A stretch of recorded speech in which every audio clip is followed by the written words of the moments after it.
live on Twitch, and I don't know how long, but I figured, if there's any time we can go live on Twitch, it's with my man Las. So, maybe we'll get 2 viewers over there. All right. Who knows? It's working so far. 3, 2, 1.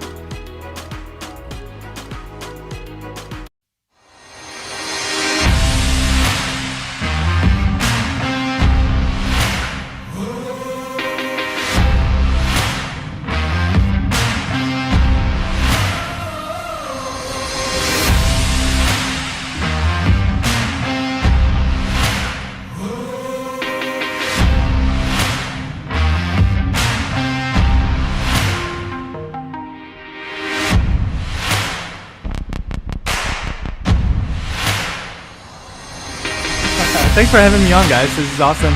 Love gear, love talking all about it. So yeah, this is going to be really fun. I'm so excited. You guys are, everybody please share this out. Hit that like button. Follow these guys. When you collaborate, you're building community. So there's so many things you can do for a business with a podcast, for sure. Yeah, I love that. How's it going?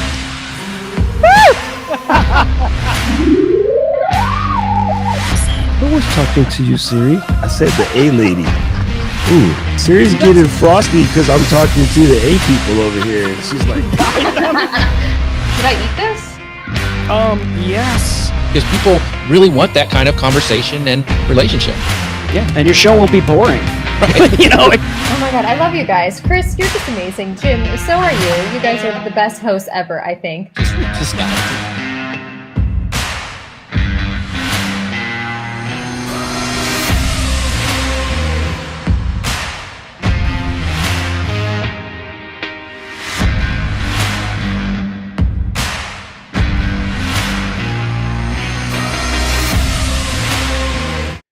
Ladies and gentlemen, beautiful people of planet Earth, welcome to Dealcasters Live. My name is Chris Stone. I'm at Cast Ahead, and we have an amazing show that I am super stoked to be a part of tonight. So welcome in. If this is your first time on Dealcasters, where have you been all our lives? I mean, for real. The gentleman on the left side of your screen doing marketing the Marine Corps way, Semper Fi, Jim Fuse. What is up, my friend? Great to be here. I'm excited about the show. I mean, we were like almost having to hit the live button early because we were having an amazing conversation before we went live here. But yeah, it's did you know yesterday was the 79th anniversary of D-Day, invasion of Normandy? I did not know that. And it's kind of funny. I didn't post much about it on my personal stuff, but June the 6th of 90, I ended up in Hawaii, and then 94, I was in Japan. So it's like June the 6th has always been like a big day for me in the military time. And just remembering the sacrifice of the greatest generation is a big deal. And you actually got to go over to Europe last year, wasn't it? It was right about a year ago. Yep. 5 countries in 14 days. Yes. Don't blink. Planes, it's Belgium. trains, and automobiles. Yes. Yeah, it was a good time. It was absolutely a good time, but also time to kind of like visit all of those places where all that stuff happened, and it's important stuff for sure. So for those of you who are tuning in, and you could be anywhere. In fact, you might even be on Twitch tonight. We're going live on Twitch. We have a Twitch and channel. it's been like 3 or 4 shows since we've been on Twitch, but we can't think of a better time to go live on Twitch. And if you're hanging out there on Twitch, you can chill. That's cool. If you're over on LinkedIn or YouTube or Facebook or Twitter or all of the tubes, that's fine. But if you really want to party, then come over and join us live on Amazon. And if you've never been live on Amazon, I can't think of a better time than tonight to go and see a show on Amazon. We made it easy for you. You just go to dealcasters.live, and that'll take you straight to the channel here on Amazon. And if you start seeing all the wonderful things that are going on in the background from LASCurry's setup and all of the things that he's going to be talking about, I mean, it's all going to be available for you right there in the Amazon carousel. So why wouldn't you want to come on over to Amazon? So chime in the chat. Let us know that you're here. We've got an amazing guest that I'm extremely stoked to introduce, Jim. So, I mean, unless you've got any more D-Day announcements. Quick shout out to Dr. Hicks, who's in the Amazon audience, and good to see Dr. Hicks here. You know what? I'm not seeing that comment coming in on Ecamm. What's that about? Uh-oh. Okay. Hang on now. Let me just make sure. I mean, we got to make sure if we got, the comments, we got this one of the whole reasons why we're here. That's right. I see James commenting on Amazon, but it's not coming in here on Ecamm. We'll make it work. That's work. Right. So thank you, Dr. Hicks, for joining us. And I think our next guest is actually going to be on James's show, I think, coming up as well. So looking forward to doing that. So without further ado, would you please welcome the founder of Curry Media Productions, recently named Creator Success Coach at vidIQ, content entrepreneur and live streaming expert, Anthony LASCurry Santana. Welcome to the show, my friend. I'm sorry. That's my bad. No, I had you on mute. God. Hey, look, I'm still just as excited. All right. This is long time waiting. What an introduction, man. It's an honor to be here with you guys both. I thought I had myself muted, but look, this is looking great, man. I'm excited. Yeah, thanks for having me. I appreciate it, man. Now, you and I, listen, I've been following you for quite some time.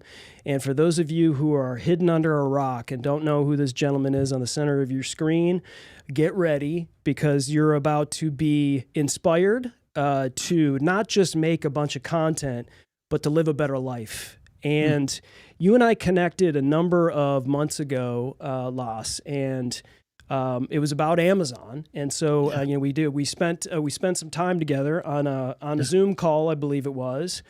And you just kind of rolled into your story. I mean, I casually asked you a question. It was one of those conversations where I was like, this conversation was a podcast, or it should have been broadcasted at that point. And, of course, I didn't record it or anything. I was like, boy, I hope if I ask this guy to be on my show that he's going to be on the show.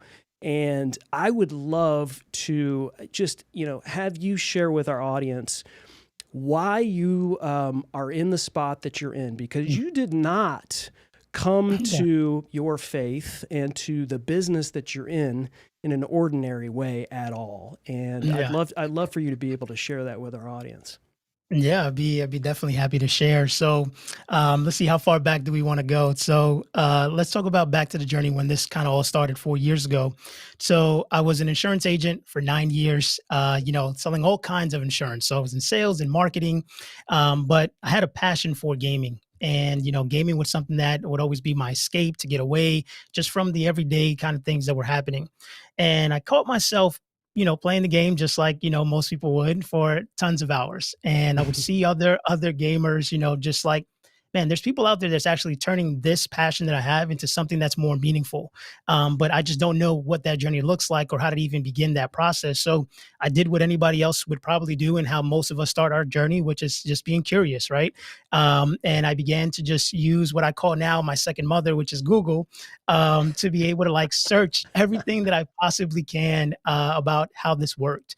And I stumbled upon creators that were before me on YouTube that were teaching, live streaming on Twitch, and other platforms. And I decided to go the route of streaming on a platform created by Microsoft called Mixer.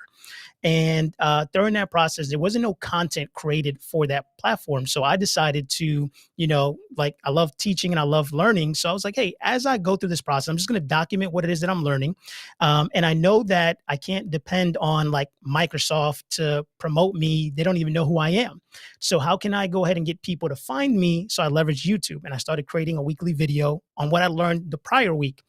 So through that journey, I started to begin to educate other people on streaming. Now, one thing that happened recently, which was about maybe I'd say now 2 years in the making, was through this journey, was that I got saved through the Xbox. Now I can dive deeper into the story, but that was a big turning point for me because it showed me that there's a purpose why I was put into this role. There's a purpose why this passion of mine really was drawn to me and really gave me the curiosity to go deeper with it. Not knowing where I am now, of like the influence that I would have and the people that would gravitate towards me, the opportunities and doors that would be opened up. But again, just walking in faith and knowing that I'm just moving in the right direction, not on my behalf, but on His behalf, brought me here to where I am today. And now, I full time, I spend my time just creating an online education business to try to help gamers turn what they love, which is gaming, into something more meaningful that can impact their families and impact the lives of others. So feel free I can go deeper on any part of that, but that's kind of where I'm at right now. Okay, now you skated by the phrase "I got saved through the Xbox." Right. You skated right by that. Now listen. We don't let you skate on this show. The seat's getting a little warm, but when you hear that, and when I heard that for the first time, I don't care if you're a person of faith or not. When you hear that, you're like, wait a minute. Yeah. Right. How does that happen? Yeah. Okay, we'll go there. So pretty much what ended up happening is that I was teaching people how to stream on YouTube, and this pastor from South Carolina reached out on one of my comments like, "Hey, I'm trying to stream. Would you mind helping me out getting things set up?" So I met with him, got things set up. He's like, "Yeah, I try to do a gaming stream, but I do a Bible study every Friday if you want to join." Now, in the beginning, I'm like, this is awkward. I'm not interested. And I just kind of put it off for a while. So, he would invite me to like play the game together. We would play sports games. And every time that we would be connected together, he would always try to take the conversation from like the natural to like the spiritual. And it would always take me back. And I would just put him off. And he would every time just invite me, "Hey, on Friday nights at 9 p.m. on the Xbox, we do a Bible study. And then after the Bible study, we get together and we game." And I remember for the longest time I put him off, and I would tell my wife now, Shauna, she was like, "Why don't you just join one time just so that he can get off of you and stop inviting you?" I was like, "That's a great idea. I should probably just join this time, and then I never have to come back again." So it doesn't work that way, does it? Yeah, it doesn't work that way. It didn't work that way. And what happened next really was unexpected for me, because that was the day that a lot of things in my life changed. And so I joined. And it's not on camera. It's just you're just in a chat that's just voice only on the Xbox. So they can't see what it is that you're doing. So there's about maybe 9 or 10 of us in there, and I'm just playing the game, just like, okay, I'm here. He sees my name in the chat. So that's all. So I remember for like the longest, like 10, 15 minutes, I'm just ignoring the conversation. And then, they get to the end and they're just like wrapping up. And I remember there was like, "Hey, this is a moment we want to do an invitation and invite you guys that, if you believe that Jesus Christ is your Lord and Savior, all you have to do is declare that and you'll be saved." And I remember in that moment, everything froze for me, right? My attention to that voice instantly was gravitated to it, right? I was getting goosebumps on my hands. I pretty much froze. And I remember like turning to Shauna and just looking at her, and they were like, "All you have to do is say yes." And I could feel myself wanting to yell, but holding it in. I'm like, what is going on? Like I'm losing control of myself and what it is that I want to say. And then I literally just opened up and said, "Me." And I remember in that moment, like it felt, I didn't have this pressure. I didn't know that I had this pressure, but I felt so light after saying that. I began to cry. I had goosebumps. I just didn't know what it was to expect. And in that moment, they just all came together. And even though it was like a virtual kind of engagement, it really felt like they were all there, right? So instantly, right away, Pastor Danny reached out and it's like, "Hey, I want to send you a Bible, and I want to send you a First Steps book, and I want to mentor you for the next 10 weeks, just to be able to help you." So And, for maybe like a month, I just put him off because it was so new. I'm like, I don't know what happened there. I'm not really too sure what that was Did about. I black out? What Yeah, happened? I'm concerned, right? I'm concerned. So, so finally, again, he was never forceful, but just continued to, be that steward of just like, hey, I'm just trying to be your friend, right? I'm not trying to pressure you, but I do want to mentor you. And I finally took him on and said, okay, do the same thing, right? 10 weeks, I'm in and out. And 10 weeks came in, man. And to this day, he baptized me. He came down, flew down, baptized me. And then literally maybe a few months after that, Shauna came to me and she's like, I want to join you in Bible study. And it blew my mind because the biggest thing that he said to me was like, you and Shauna are unevenly yoked. She's not in faith, you're in faith. That's a problem. But don't force her to do what it is that you want. Just be you, do you, and let her see the change in you. And I did that. And then now here we are, and we got married, and everything's just been blossoming from there. So that's definitely the story for me. But never did I think that it was going to happen that way. So now I feel like a purpose to reach out to people in that space, in that gaming community, and maybe be that light where there's so much darkness. Yeah. Wow. And I bet that, are you going to keep that specific Xbox like forever? Like even if you, I have it.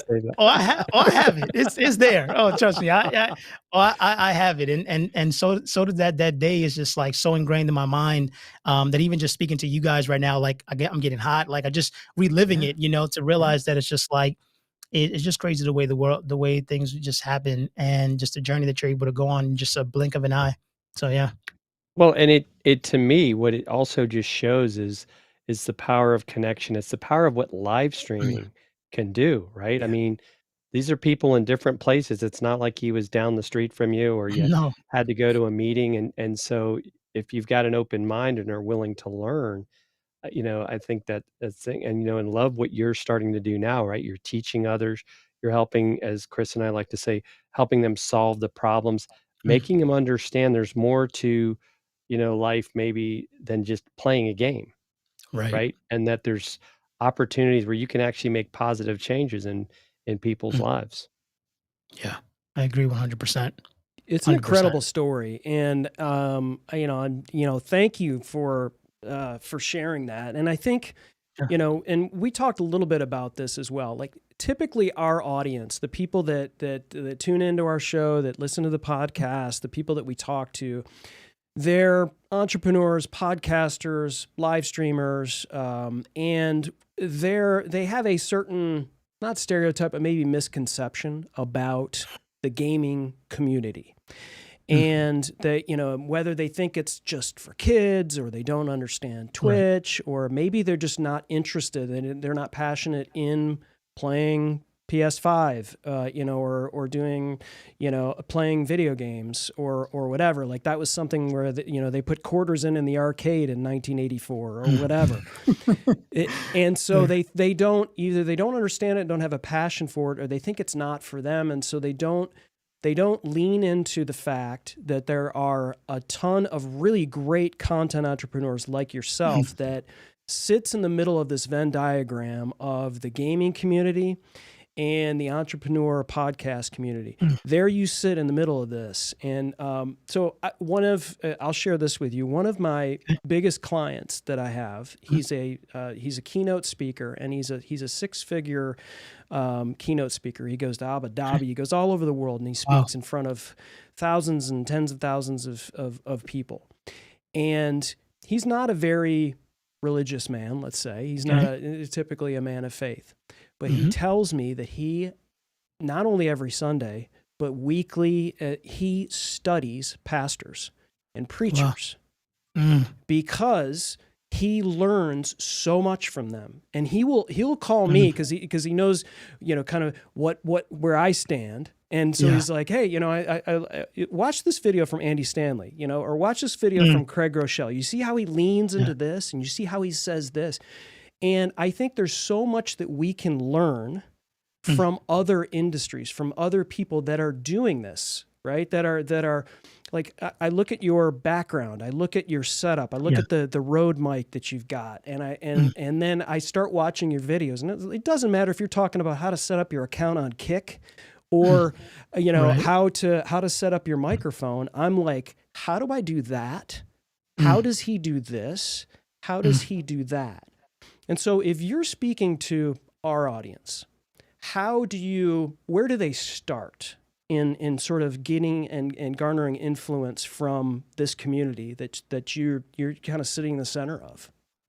Yeah, that's a great question, and I love the idea of just studying outside of your space, because I feel like we need to be a student for life, right? There's not a moment where you become a master. There's always something that you can improve on, someone that you can learn from, and that kind of brings me to the idea there, where it's like we got to take the idea of that I'm a gamer, I'm a business person, right? And just take that out of the equation for a moment and look at every opportunity as live streaming, as we both share the same goal. Whether you're a business, whether you're gaming, we all want to build connections, relationships, and build a community, right? And one of the biggest things that gamers do so well is that they do foster massive communities, right? They do know how to be transparent, how to be vulnerable, how to be able to connect and relate. And I think that when you look at it that way, our goal is just to seek attention, right? And the way you seek attention is to be where those people are.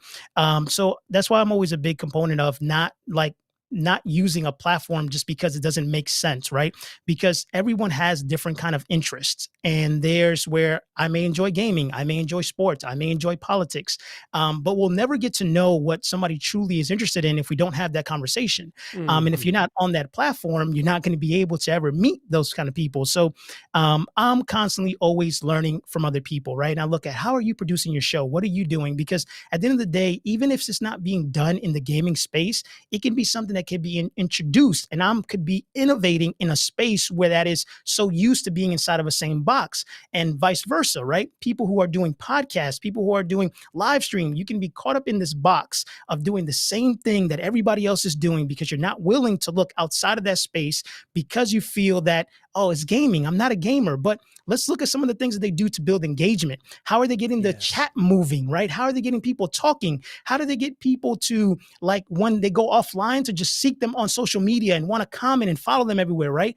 It's this tribe that they build, right? They have these creeds, they have these creation stories that, a lot of times when we're doing business, we tend to not show that side of us because we feel we need to be so polished, right? And that's the difference that I feel that can be the gap. I want gamers to understand how to turn gaming into a business, and I want business people to understand how it is okay to be human, right? And be yourself. And I feel like if somebody's trying to get into the space and try to learn, I think the biggest thing is, like, gamers are just themselves. And if podcasts and business people can just be more transparent and be themselves, and be that person where it's like, hey, when you go to work, you're this person, but when you're with your friends, you're this person. Cool. You can control how you respond and how you engage with those kind of people, but people need to know your failures, your flaws, the things that you're struggling with, your challenges, and gamers do that very well because they're just being them. So I hope that answers the question, but I just think that there's the gap of just humanizing connections and focusing more on relationships, as far as, rather than just thinking about this platform's not for me. I think what I really love that you hit on there is the fact that, and you think about it, when you're playing a video game, it's Mm. kind of like you've let yourself go. You are yourself. And so it's kind of hard for you to act one way and jump on a Mm. video game. And then it's like, okay, now now maybe you get into character or something if you're Yeah, playing yeah, certain games. yeah. But especially if you're like really focused and intent, right? It's like, why not be that way on other things? And I also love how you bring up, because you hear this so much when people talk about, as an example, like these Zooms, like, how do we get more Mm. engagement on live streams? Well, go look at what gamers are doing to get engagement, right? I think that is a great idea, because there's always new things coming out, right? There's Mm. these different things you can do to get people to vote while they're engaging, but what else can you do to make it more interactive? And I think you kind of hit on it earlier, I think before the show, talking about what AI is doing, right? AI is Mm. creating all these new things, and even things like the Oculus, and we're all very intrigued and excited to see what Apple's going to do with the Right. the the was it the Vision Pro, and how that's going to kind of like change things, because it reminds me of some of those movies we see, right? Like you're going to have all these screens moving all over, and I'm excited Yeah. about it. But like Chris said, hopefully somebody will gift us one. Yeah. Put it out there. I So, love it. so what are Yeah. in speaking about this? Mhm. What are some of like the effective sort of strategies for someone that you see, like from a, you know, a lot of gamers are doing some creative and innovative things. What are some things that, you know, maybe some podcasters and live streamers, and, you know, like a lot of podcasters, they've been podcasting when the only thing you could do with a podcast was create an audio version that was on an iPod, right? Yeah. And so they were really reticent to start doing video. Right. So what are some of the innovative things that maybe the gaming community are doing that, you know, we might want to be thinking about, you know, dipping our toes in? Yeah, that's a great question. This is what I believe, and this is just from my findings and kind of just spending time in both spaces, is that as a podcaster and as a business, there's what I call three buckets, right? That you can play in. And, you know, as a podcaster and as a business person, most of the time, most people, I'm not going to say everyone, but most people play in one bucket, and that's the sales bucket. Right. Every type of engagement, every type of live stream is driven and focused around a single goal of generating sales. There's nothing wrong with that. Right. And the difference between gamers is that they play in the other two buckets and they actually miss out on the sales bucket. They don't play in the sales bucket. So the other two buckets is a discovery bucket and a community bucket. Right. So they focus on creating a community and creating content that's focused on being found. Right. With the only goal is to expose themselves to a new audience and just to put their best foot forward as like, hey, this is just a first introduction. I just want to get found, right? And then the other second bucket that they play in is community, right? Where these are pieces of content that they're not more or less focused on getting views, but the people that they've already pulled in from the discoverable content, they're using that to go deeper. This is where they become vulnerable. This is where they share stories. This is where they go deeper. And where they miss the mark is to take that person that's now invested, has that know, like, and trust factor, and taking them over to kind of like that sales, right? What can you offer them? How can you take them further, right? Whether that be subscribing to you for a membership, buying your merch. And I think, again, the flip is flipped on the podcast side, where it's like we're so business and sales driven that we forget to say like, hey, I'm okay with making this piece of content that's not going to get seen by a lot of people, but it's going to get people to understand me more as a human and know who I am, right? So making those kind of videos where it's like, I don't need to be in my studio. I can grab my phone and be very authentic and be very transparent and just share like what it is that I'm doing. Because one of the things that gamers do is that they include their audience in the things that they're building, right? What do you guys want to see this show? What do you guys think about this? What do you guys think that we should do about this? And I think that as businesses, we sometimes forget that the audience is what drives us, right? We need them more than they need us. And when we realize that, we'll start asking for their input. And because when the audience feels inclusive and they feel like they're a part of your journey, not only do you get more referral and them talking about you to other people, which is great for business, right? But you start building this relationship with them that they'll come to you, right? I think there's a great book by Pat Flynn, right? Superfans, right? You don't need 1,000 people. So if you put that into perspective and you're like, I don't need 1,000 people, then you would slow down. And instead of doing 5 sales videos every week, you would do 4 a month. And you would focus more on discovery and community, because that's going to ultimately naturally drive more sales. So I know I went into like a deep end there, but it's like, I think that's the missing pieces. And I think that's where I'm trying to bring the gap. Gamers, let's find something for you to make money on so we can make this sustainable. And then business and podcasts, let's slow down the sales and focus more on relationship building so that way you can make more sales. It's like the perfect answer. And Nancy, thank you. You've unbroken the chat for you know. It's like finally we're it looks like Ecamm is cooperating with us. So Nancy, we love this guy too. You know, can't help but get fired up for sure about this. But yeah, it's crazy. It's like, you're so right, is that there's so many people that are so buttoned up business wise that they want to get you in the funnel so bad. And I think a lot of people can smell it. And then there are so many people that are not even worried about the funnel. They're not even worried about Right. that. And it's like, hey, tap, tap, tap. There's some money hiding under your bed here. Let's pull it out. Mhm. You've and so it's really great that you've got this almost 10,000 foot view of both of those, and so you can be able to kind of say, hey, you're not doing enough of this. Right. So, and that's why companies like vidIQ are hiring you for a streaming coach. It's amazing. I'm excited. Yeah, and it really too, Chris. This even reminds me of the conversation we had with Tim Hughes. Right, this is more about social selling. You're not trying to sell Mhm. people. You're getting to know, like, and trust them, and vice versa, and then they want to do business with you. And I think it's interesting the comment you made earlier, and I want to maybe dive a little bit more into this. Is Sure. you talk about how these businesses, and Chris sees it a lot. It's like, how do I get a sponsor and how do I get more downloads for my Mm, podcast? It's like, well, how about putting something out there first that people like? And I mm. guess maybe on the flip side, the gamers are like, hey, I just want to play my game. And what you mean I can Right. make money off of this? Right. So, how do you see, what's kind of your thoughts on how you're going to drive maybe those gamers to think a little bit more business like?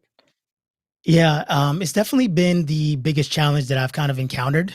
Something because like the business and marketing side is something that's like comes natural to me.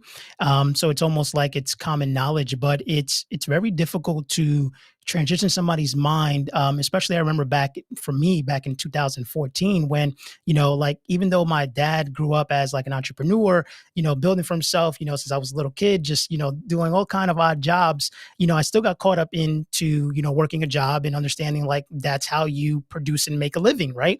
Like if you were to make money on the side or something, it was just always going to be a side hustle, right? It wasn't something that you would be like, this is how I make my living. It's not at a job. And that's not the mindset. So, for me, gamers are in that realm, right? Where it's like, growing up, your parents, especially for the audience that I'm serving, which is like a lot of it, which is crazy to think, but it's about 24 to 35-year-olds, right? So like kind of in my range. So they grew up on parents telling them that, gaming is a game, right? Like you need to get off that game. You need to go do something with your life. Like you Go can't get a let that job. consume you, right? Go get a job. So I believe that that's like a trauma that gamers have, where they either believe that it's not possible or they don't believe in themselves enough to think that they can do it. So that's been the challenge to get them to change their mindset on that. I feel that conversation for me, it's very few that I have just based on a certain percentage of people that actually are like already thinking that. For me, the stage that I'm at right now with gamers is first to get them to believe that like what they're doing, there's a community around the thing that they love, right? So first, my mission right now is to convince them that what they're passionate about is worth the chasing and that there are other people that have the same passion and that will support their mission and help them grow and reach that, right? So I'm in the belief stage of them right now, right? Mindset, adoption of what's possible before I could even have that conversation of like marketing and business. So I do believe that there are certain gaming content creators that are out there now that have been doing it for a while that are full time, but are leaving money on the table. That I feel those would be creators that would be better to have a conversation with about like, okay, hey, look, you're generating money, you have brands supporting you, your thing, but let's think about other things you can do to be able to leverage. Because I feel that the best person to be able to educate and train and help people are the people that are doing it day in and day out and that have had success in the past, right? So I want to get gaming content creators to understand, like, if you're having success, like, I want you to share that story. I want you to share, because the more that people can hear, like, oh, it's not the top 1% that are making it. There's a bottom pool of people that are making it that are not being heard because they have no visibility. Or, I mean, how many people in the NBA you don't even know some of the players, but they made it to the NBA, the top of the top of the top, right? But you don't even know their name. I know when I watch them, I'm like, who is that? Okay, so, but you don't know their story. And I believe stories share such a powerful impact on people that if you were able to hear how somebody came through their like struggles, their discipline, the sacrifices, the thing they had to do, how did you make it here? How did you foster this community? I think once more those stories are being shared, the belief will get stronger and there will be more of a curiosity factor of like, hey, there's a possibility. So for me, as I'm educating the gamers on developing their mindset, on the back end, I'm building the things that later they're going to need. So I'm trying to be ahead of the curve by knowing that what I'm building now may not reach the amount of people that I want, but I do want this customer journey of like, once they're ready, it's there. But I know the question, I went to deep end. I always do that all the time, but No, man, it's cool. Go deep, man. Go deep. it's like, so that's kind of like, that's the biggest thing for me of like, that's where I'm trying to get them to be, and to understand that. And I believe that when like you're talking about like even podcasters that want to like get sponsorship and get brand deals, like one thing that stuck true to me, and I can't remember who said it, but it was like, you need to become the honey, not the bees, right? Become the honey that the brands and companies want to come and be attracted to because of what you're building. And I believe that that's like the biggest thing. Gamers build the audience, but they don't know what to do with the audience.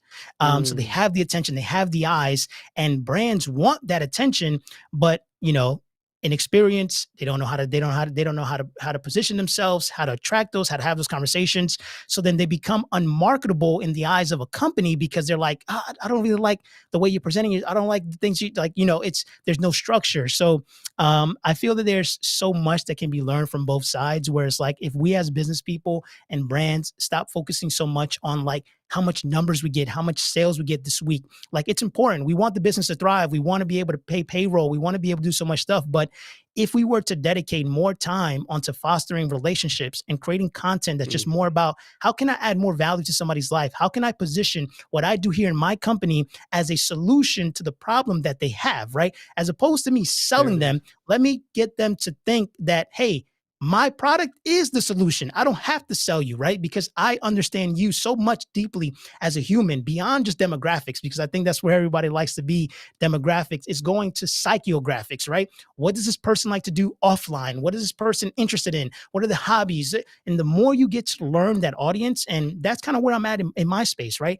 I'm just so deeply invested into learning so much about who it is that I'm trying to serve so that I can better position the things that I say, the things that I do, and the things that I sell in a better picture frame that it resonates with them. And they come to the aha moment like, oh, wow, this is for me. Like, this guy understands me. Yes, because I'm trying to understand you.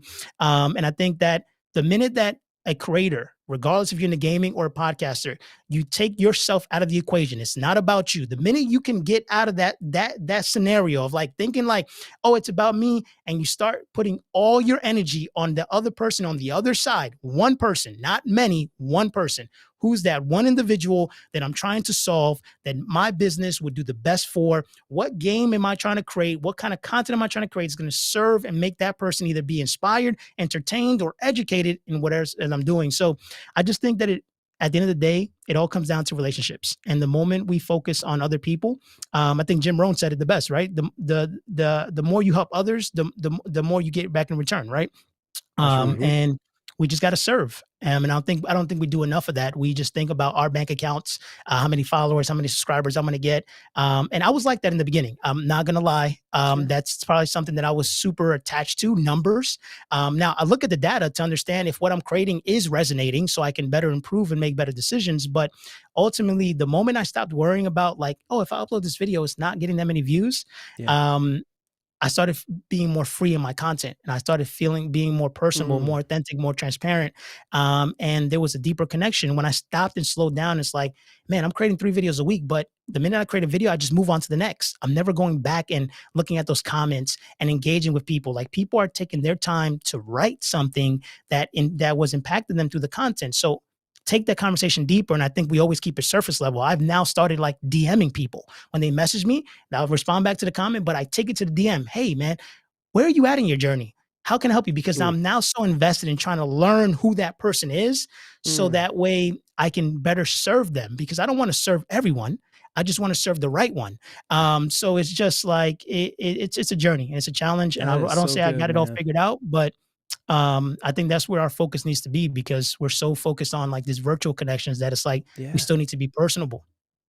You Yeah. know, and it Wow. doesn't matter if you're a gamer, it does, or an Right. author, or a keynote speaker, or a podcaster, or a live streamer. If you're listening, if you're watching, those are key elements to anything. Is listening to the people that you're serving. Yep. You know, speak and then shut up and listen, Mhm. right? Because I can't. You know, when you must have taken hours and hours and hours to listen to your you have a keen idea, down radar of the person that you're speaking to. Like, and I think that is so lost now in so many industries, is they're firing up the mic and they forget about who they're serving. They forget about the content. They forget about the medicine that they can deliver to someone to make them better.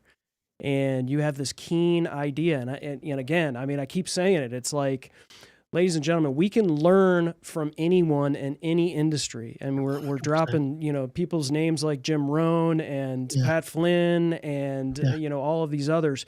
Not one gamer has been mentioned other than LASCurry. And so we've got some other comments here. Cyrus Webb, thank you again for joining the show. Great tips. Become the honey, not the bees. Yeah, I wonder who. I've heard that before too. I'm trying to remember who said that. To me, it seems like it's Les Brown, but I'm not 100%. I'm not 100% sure, but I do believe that's those are people I listen to a lot. So it just gets caught up in the winds. But yeah, that's it. Nancy Fenner, yes, very, very inspirational. I'm just I'm getting fired up, and I'm so glad that you're here with us. So I wanted to take this in another direction, and because you're so focused on who you're serving right now. What are your opinions on the future? We mentioned AI, right? And our friend Jeff C., who's going to be on next week on Dealcasters, when you bring up AI for him as it relates to live streaming and what we do, of course there are AI things. There's deep fakes and all kinds of things. Like, look, I can actually go live and not be there. But I think there are things like Nancy's in the house, Cyrus Webb's in the house, James Hicks. Like, we have inside jokes with some of these people. I know Cyrus is another Amazon influencer. He has, he has other people that he interviews that are book authors, and like, this is a community that you can build. And I don't think yet, unless Las, you're aware that there's any artificial community intelligence being built for live streaming. But what, in your opinion, is the future? Where is this going? Yeah, sure. I think that's a great question, and one that I think about pretty frequently. And something I can share here is just like, there is positive things with AI, and I believe that anything that's going to allow you to be more efficient, to be able to allow you to get your message out faster, is a positive thing, right? I think that every tool and technology that allows us to do that is great. The one thing that I'm against is when you leverage those tools and you remove the human connection from it. And that's where I believe it's the biggest driving factor.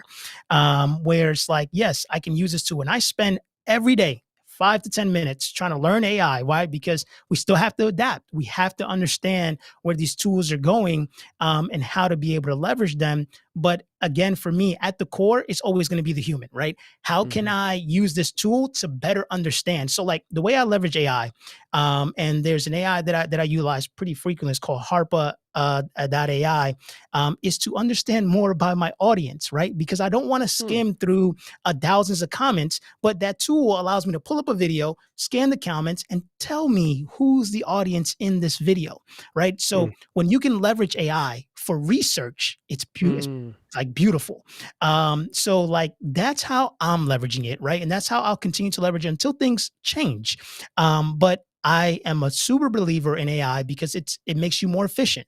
It makes you be a one-person creator, which I've been for a long time. I think I now have a small team, but it allows me to do tasks that before would take me hours and hours and hours, and it speeds up my process of collecting data to come to a kind of conclusion of understanding, like, oh wow, like this kind of video, these are the people that are watching this, right? They're this kind of people. They enjoy these kind of things. These are the common words that are being said by hundreds of comments, right? This is the same question that's being asked by hundreds of comments. Cool. So now I know that I can leverage that conversation because it's something that resonates with so many people that now when I speak it, what happens? They know, like, and trust me. Why? Because I'm listening and I'm addressing their problems. So for me, like I said, I'm still new into the whole AI space, but I do dedicate 5 to 10 minutes every day to learn it.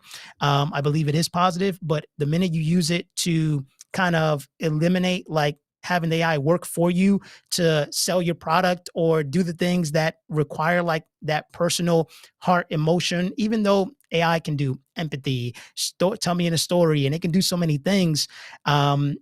It doesn't beat this here when you can see my expression, we can see my eyes, you can see me raise my voice and lower my voice and lean into you and talk to you and lean back. So for me, that's where I stand with AI. I use it to understand better who it is I'm trying to serve and what I'm trying to create. But then I try to just still be the person that's like the liaison that's in front of it, still doing the hand-to-hand combat. Love it. Love it. Yeah. And I think that's so important, right? Because I feel like sometimes, and I think it even when we see these people, whether on the podcast side, whether on the gaming side, they're looking for the easy button. So now everybody's like, oh, I got this AI thing and I just work for 5 minutes and money's going to be falling from the sky, dollar bills everywhere. And that's not the case, right? We've got to actually do the work, right? I love how you said earlier in the show, right? We have to be constantly learning, right? Chris and I don't stop learning. We're not like, we've arrived, we can stop learning. Yeah. It's like, what else is new, right? We were talking before the show. Oh, there's stuff you can use on a PC. There's stuff you can use on a Mac. And you may not be strong in one of those areas. Like, so how do I get better so I can help others? I agree 100%. We all have our own walks of life and our own experiences that we kind of go through. And I don't believe either Jim nor Chris nor I have walked the same path. So, I've seen a different tree than you have, Jim, and so have you, Chris, right? So at the end of the day, it's those stories and those experiences that it may not be a tech education, but a life education is just as strong. I mean, like, books are the best teacher, right? I think I have these 2 books here, which is one is Story Worthy, and the other one is the Coaching Habit, right? Less, ask more, and change the way you lead forever, right? So I think that we can learn so much from people in the past, and I believe that we're so focused on the future that we forget, like, the experiences that are left behind, and what we can learn so much from, because the way we respond as humans is still the same. And what we kind of relate to is still the same. So we like to be heard, right? People like the way we speak and the things that we inspired. We're all chasing growth. And I believe that, there's so much to learn. Like I said, so I'm 100% glad that you guys are on the same page of just, like, forever being a student to the game and understanding that it's just a lifelong journey. Yeah. I mean, I'm a big believer, and I know Chris has heard me say this before, that once we stop learning, we start to die. And that's why, for me, I'm almost afraid to retire, because, like, then what am I going to do, right? Unless I'm going to go learn something else, like, how to mow my yard or something like that. But so we should add this to the carousel. But you mentioned Storyworthy. What was the other book? The other book is called The Coaching Habit. The Coaching Habit. Okay. Yeah.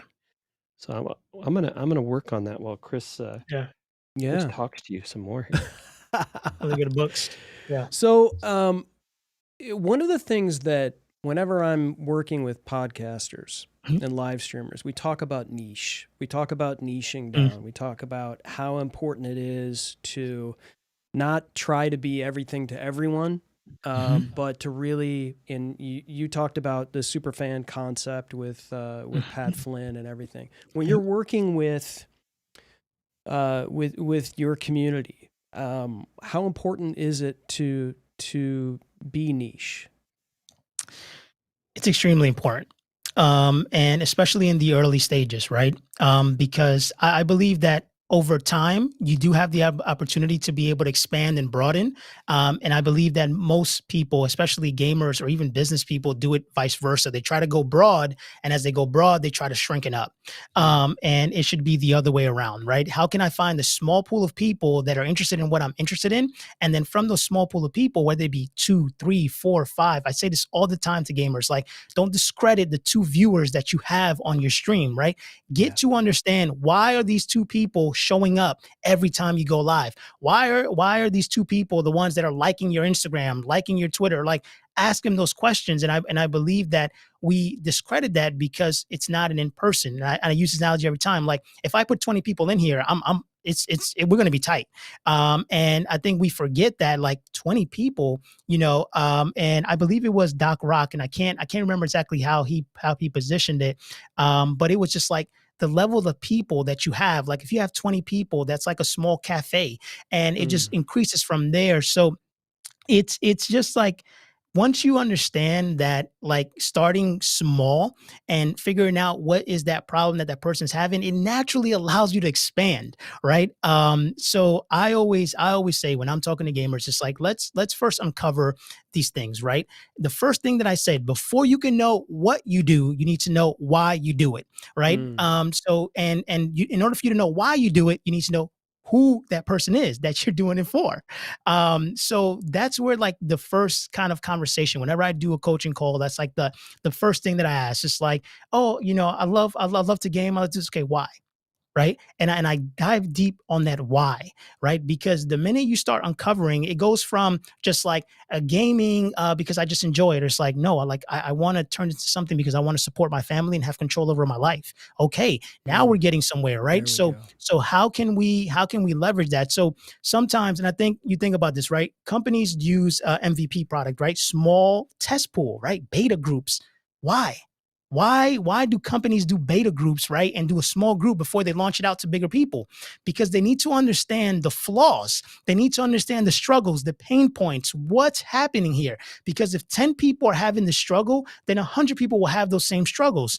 So that's where I always say, like, start small and then branch out, right? Like, especially when you're talking about, like, YouTube. Let's take, for example, like, I think media, right? Maybe people don't know that, but initially they started with a small group of people, right? Doing tech review and just for a certain type of creator. And then it expanded to where now they're in this huge ecosystem where it's like, they're no longer serving a real estate agent. They're no longer serving, a pool company. Like, now they're just a whole ecosystem. So it now opens up the field for somebody to come in and say, well, Think Media is not going to serve real estates. They may serve it abroad, but I can come in here now and serve that real estate market and serve that void where it's like, I'm not competing with Think Media, but I'm actually a companion to them because I'm able to serve a certain pool of people that they can't serve. So I always believe small and small is like, for me, it's like one person. Dial into that one person. And once you find that one person, you literally can duplicate them over and over again until you build a massive audience. And then you can branch out and build other products and serve other communities and serve other industries. But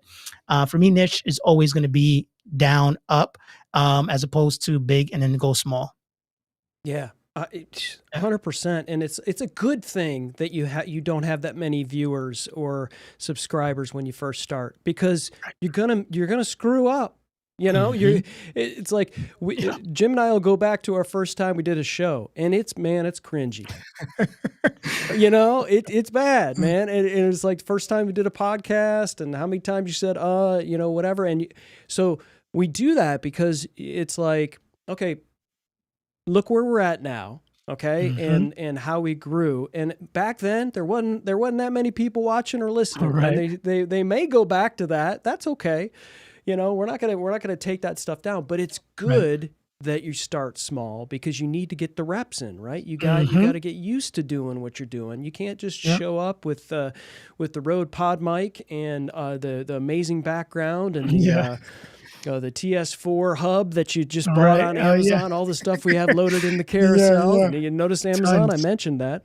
Tons. But you know, you don't wake up like that. You have to get in and go and put in a rep, and you know, you don't go to the gym and come back shredded. You know, you gotta be consistent and do that. So it's actually a good thing that when you start out, you know, if we started out and all of a sudden we had, you know, we woke up and we had 5,000 subscribers on our YouTube channel, we wouldn't be ready.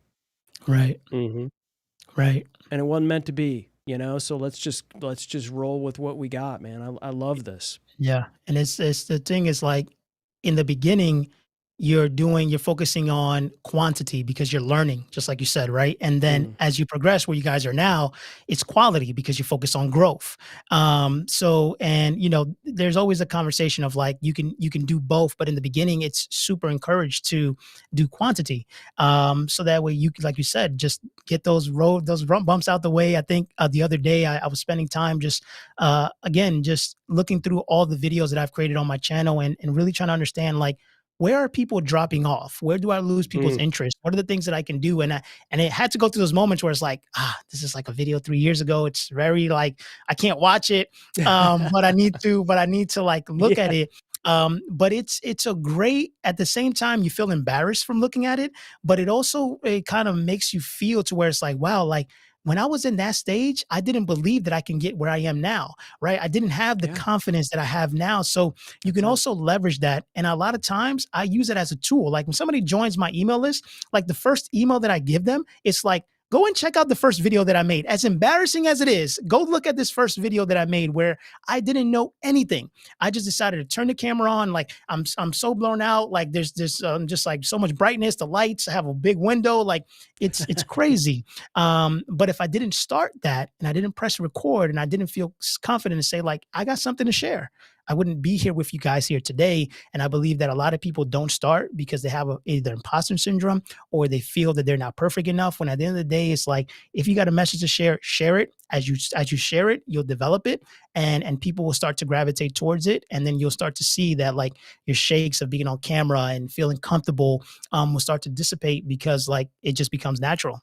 So yeah, I am 100% in agreement with you of just like, you just got to start. Yeah. Yeah, this has been amazing. I mean, just and I love how you talk about that too, because like when I've done digital marketing, you know, classes for small businesses, right? You kind of ask that question, who's your target audience, and say everybody. Well, if it's everybody, it's nobody, right? It's got to be somebody specific in mind. And you say, well, now wait a minute, you know, it's like, is a guy going to buy the product you're selling? No. Okay, well now we've eliminated guys. Then you start getting into, you know, is it okay? It's women. Well, what age are they? Oh, so let's focus on that, right? And not try to like, oh, I got to get all these followers and subscribers and you know the vanity metrics. And yeah, Pat Flynn is amazing. You know, the super fans and just that whole mindset. It applies everywhere, right? It applies to gaming. It applies to business. And I think the biggest thing, and Chris and I have both run into this, and I would like to hear if you've seen this as well. Is well, one of these people like, well, I post this stuff on LinkedIn, but nobody ever engages with me. And then we ask the question, do you engage on other people's content? Well, I don't have time for that. Thank you. Well, Thank you. then why should they have time for you? I mean, have you seen that as well with like whether it's working with gamers or you know, they're just like, I don't got time to talk to these people, or it's probably very, like you see it a lot. And that's where it's like the biggest focus for me is a mindset shift where it's like, it's just all about them. And I think that's the thing where it's like, they'll post on Twitter, they'll post on Instagram. And it's just like, follow me, come check out my stream, look here, or they'll like pop into somebody's stream just to get them to follow back. And that's the disconnect where it's like a long time ago, I think Gary Vee dropped a video maybe several years ago, like 2015 or 16, called the $80 strategy. And to this day, I leverage that because what it is that is you spend, you get 18. It was like initially it was like for Instagram, you would get 18 hashtags. You would go ahead and spend 1 minute and you would click on each hashtag, find 3 people that kind of are in the same space as you or resonate with you, and you would leave a genuine comment. And you would do that on 3 of their posts. And if you do that every single day and you did that, you would naturally just build people curious to be able to check you out and want to go from there. So I do that now. And I believe that that's where the disconnect is at. It's like, okay, how can I, like you said, how can I expect people to want to exchange their time, something that they did never get back, to engage in my content, but other than that, I won't spend time doing that for others. And that's where relationships comes into hand. And I think that when you give without having expectations, which is very rare in the gaming space, there's always something that you're giving, hoping to receive, whether that be a like, a subscribe, a retweet, a shout out. There's a lot of that. And I think we're just now in the gaming space getting past the follow for follow or shout out for shout out. You still see it around, but there's just a huge disconnect. And I believe that there's not enough education around, like, the key is to build relationships, get to know other people, build connections, collaborate with other people. And I believe that a lot of gamers, they try to go at it alone. And this was me as well. Until I felt like, I was like, you know what? I can't go out this journey alone. Like, I need to either mastermind with people. I need to talk to certain people. I need to get connected with. I need to look around, because I know that there's certain things that it's like, if I'm constantly just doing this on my own, I'm not going to grow, because I'm going to constantly look at things from my lens, as opposed to getting outside experience that we need. But yeah, especially for the gamers, it's something you see every day. They just post and ask why I'm not getting engagement. Why are people not engaging? Well, one, you're not spending time engaging other people, but you're also not studying what the people who are getting engagement are doing. That's something that it's a balance, where, like, there's moments in my day where, like, I'm just browsing social media casually, right? But there's times in my day that I'm just like, I'm browsing social media with intentionality, right? I'm like, why did this thumbnail stop me? Why did this title capture my attention, right? What did they say in the first 3 seconds? Like, how did that capture my attention? Why am I scrolling Instagram and, like, why did I stop that? Why did I share it? Why did I comment, right? And I look at those kind of like viewer signals of, like, who am I? Like, I'm probably my perfect target audience. So how am I engaging with social media? How am I engaging with content? And when we can look at that and be intentional with, like, leveraging social media, because it can consume you, right? You can go through the endless scroll of social media, but when you flip your mind, and it's almost like once you see it, you can't unsee it. Like, it's just like, once you start analyzing content, you just start analyzing and you start looking at it, it's like, oh, wow, like, that's why that made me laugh. That's why it made me emotional. That's where it brought me to there. So I think that sometimes we're so focused on creating new content that we forget to analyze the tons of content that's being produced every single day, and analyzing to see, like, why is that working? Why are people responding to that? Why, instead of saying, like, oh, wow, that's the most craziest video, why did that get 1 million views? Study it. Why? Right? Why did it get 1 million views? Ask that question, instead of trying to bring hate down or saying, like, that person doesn't deserve it, right? But obviously what they created resonated with a lot of people, and it hit somewhere where, like, they felt to share it, to comment, to like it, regardless of how silly it was. And I think we discredit that we can leverage other creators in our space, in other spaces, and learn from their content and their successes, because they're also going to have content that flops. Why did that flop? Oh, wow. Like, what they're doing in that video is what I do in almost all my videos. No wonder I get no likes, no shares, and no comments, right? So it's like, so you gotta have that self-awareness to look at your own content and be okay with, like, understanding, like, hey, what you created didn't hit the mark. It's okay, right? But now, analyzing other people's content, you try one new thing. Hey, instead of me doing this in the beginning of my video, I'm going to do this.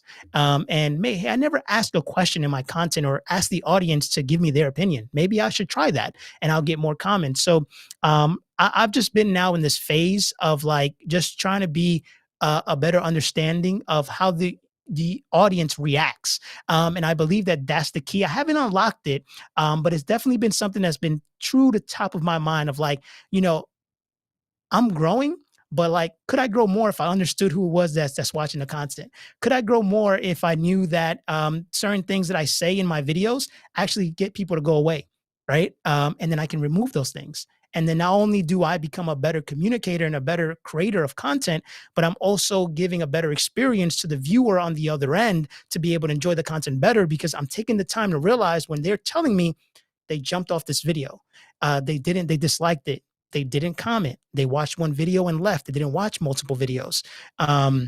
So I think that we just need to be a student and study content, not just engaging with other people, but studying how they're producing content and learning from the successes and the failures.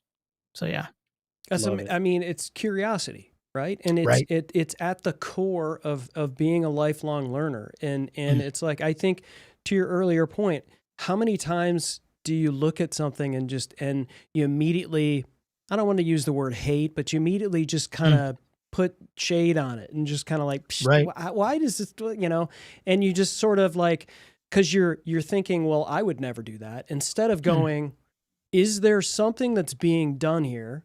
And that doesn't mean like if somebody's doing some silly dance on TikTok that you got to start dancing silly, but is there something in the way they're editing it?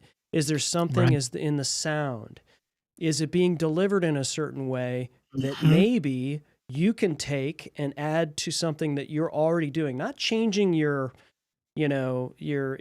things completely, but if it's going to add to your arsenal in terms of your ability to serve your community, why not be curious about it? And to your point, test it out. I mean, that's the great thing, is there's really no rules to this stuff, right? Yeah, man. If the biggest secret that I've ever learned is that, especially when it comes to social media, nobody is watching your content specifically all the time. So because you posted something today doesn't mean you need to create something new tomorrow. Take what you created yesterday and post it again tomorrow, right? And sometimes that's what it takes to get the right people to be able to see it. So we've built this catalog of content that we're just always on this hamster wheel of like, we got to create something new. No, how can I take what I created last year, repurpose it, bring it back to light, shape it in a different way, and put it out there, right? And one of the biggest things that I'm seeing a trend and a shift in YouTube is that it is swapped. Long form content is going towards more home-based, not search-based titles, and shorts. There's a huge opportunity for education channels where shorts are going more search-based, right? So using search-based titles in shorts and using more humanized titles in long form. So you start looking at those shifts in there where it's like, okay, how do I get maximum visibility? It's like, people want to learn something, but you got to think about, again, viewer signals. How are people consuming content? When you get on YouTube or any social media platform, how often do you use the search bar unless you're actually trying to seek an answer? Most of the time you're scrolling, and the platforms know you well enough based on your activity and how you interact with the platform to try to feed you something you're going to enjoy. So when we start thinking of our content of like, okay, I'm going to make this piece of content, but how can I interrupt that person on the other side and get them interested to want to click? And just recently, I think maybe like 4 or 5 days ago, I came to this kind of realization of like the ADA principle that's used for sales copy and writing, right? Attention, interest, desire, action. It's something that's proven to work, right? It's a great way to be able to get people to want to take action. So for me, my new experiment is to use that principle in scripting videos, right? Of like, okay, how can I grab attention? Well, that's my thumbnails and that's my titles, right? I need to capture their attention, right? And not just on like a how-to type of thing, but like, how can I showcase in this thumbnail and this title that they're going to be interested in what it is? Like, really capture attention. I know what you want. And then as soon as the video starts, getting them interested into the content, not by saying, hey, my name is LASCurry, welcome back. Here's my brand. No, how can I instantly get them interested and then desire to want to watch the rest of the video? And then once I get them to desire the video, then to get them to take action on what it is that I want them, whether that be teaching them how to set something up or just to take action on listening to the story. And it's just like, so for me, that's kind of like my new experiment of really leveraging that to really get me thinking about like, before I even create a video, I need to think about my packaging, right? Because at the end of the day, it doesn't matter how good my video is going to be if I can't even paint the picture and get them interested enough to even click, right? So a lot of times, like I said, I'm not saying this is something I've been doing forever. This is something I'm just learning as I go through this journey, right? Because I've been on the other side of it where I just create, because I'm like, the more videos I get out, the more views I'm going to get.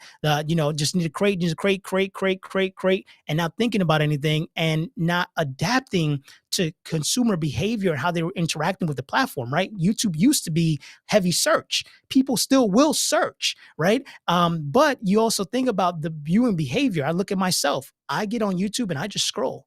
And I'm like, oh, wow, watch that. So guess what? That's on the home feed. That means that I'm not actually looking for that, but that person who created that content and YouTube understands the things that I'm interested in and the season that I'm in, right? To be able to say, you're interested in that. So now that's where my focus has shifted to really take the time to really spend on. All I want to do is to improve my ability. And that's the one thing I want to work on my videos is just thumbnails, titles, and hook. How can I improve those even marginally? Just getting people to the 30-second mark at about 70%. How can I do that? How can I get more people to click? And then naturally, I can then progress through the video and start improving it to give my viewers a better experience. So, I just think that it's like when we spend time focusing on like, why does this piece of content matter to the person that I'm trying to serve? Why would they watch it? And you have to be also look at your own content with like your own eyes and look at it.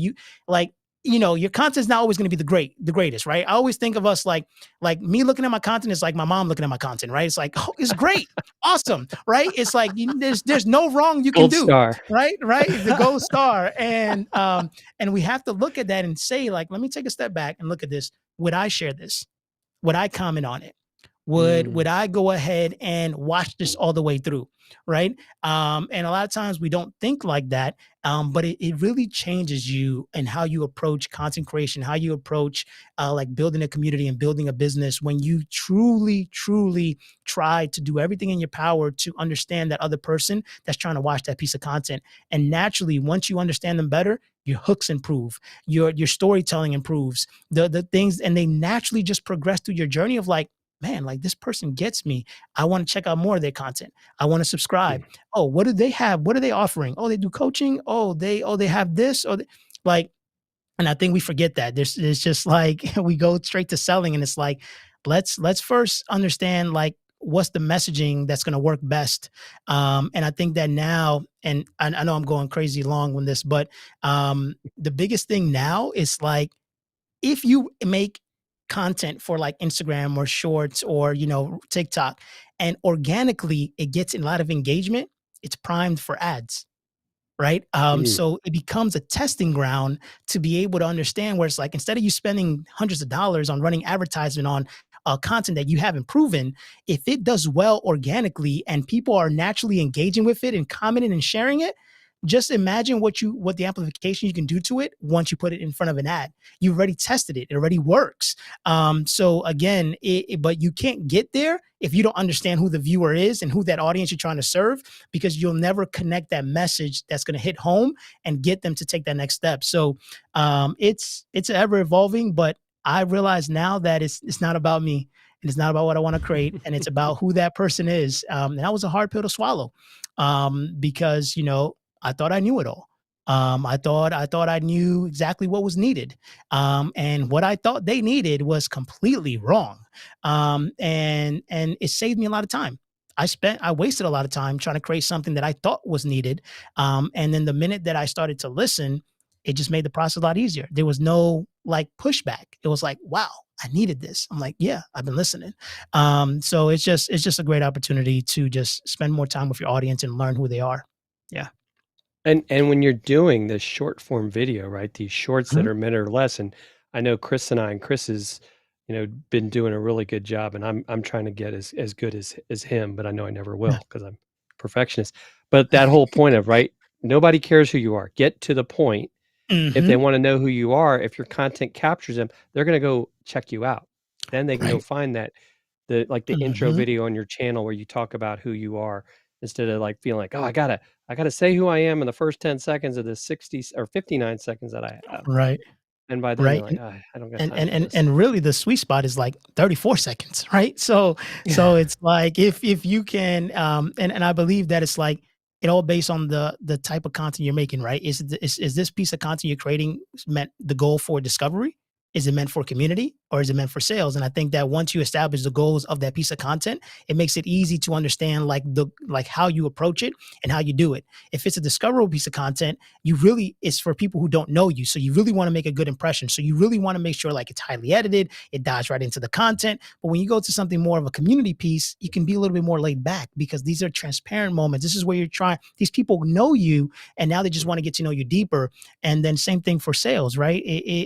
So I think there's different levels of pieces of content, and each piece of content needs to have a goal. And then it makes creating the content a lot easier, because you have that in mind. Like, okay, this is not really going to get a lot of views, but it's really going to get people to understand what we're about here at Dealcasters, right?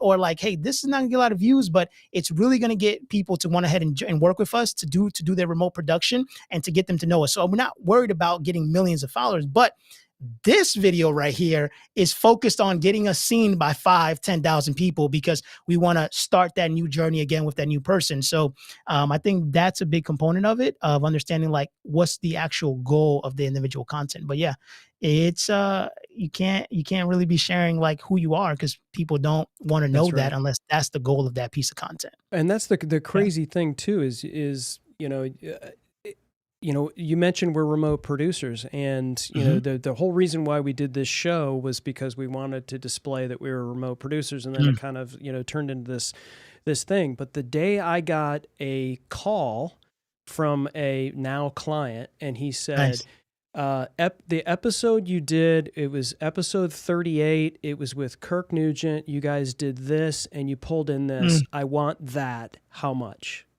Yep. That's when it clicked for me. That's when I was like, that wasn't even the intention.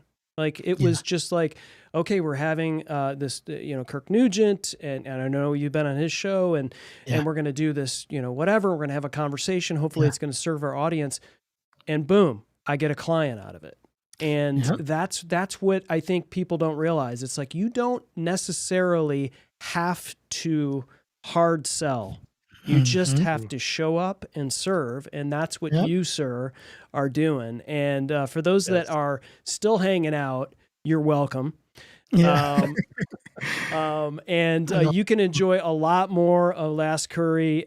There's his link on the screen. Please go to LASCurry.com/links, and you can connect. I've never seen so many places to connect with anyone. But you can follow him on all of the tubes. I thought we had all the tubes. You have more tubes than we do. We got more tubes for us to explore. Yes, exactly. And we're gonna add Rumble soon. So okay, all right. Yeah, you can go live streaming on Rumble as well. I think, right? Yeah, I think it's a platform to kind of keep on the radar. I think it's in the early stages of like where YouTube was back in 2016. I think it's not really developed yet. But I think it is a platform to just keep your eye on, and maybe spend some time reproducing content that you post elsewhere on there. There could be an audience for you. Yeah. Awesome. Well, Anthony, can I call you? I feel like I only know you as LASCurry. I mean, and it's all part of my name. I think they all work. So if you want to call me Anthony, you want to call me Santana, you want to call me LASCurry, all of them work, man. You guys just don't are my call brothers. him late for dinner. Yeah. That's it, right? Late for dinner. I'll never be late for dinner, okay? That's probably the one meal I'm always early for. Yeah, man, thank you so much for delivering so much value to this audience, man. Just incredible stuff, and an amazing story that you shared as well. The whole origin story of saved by the Xbox.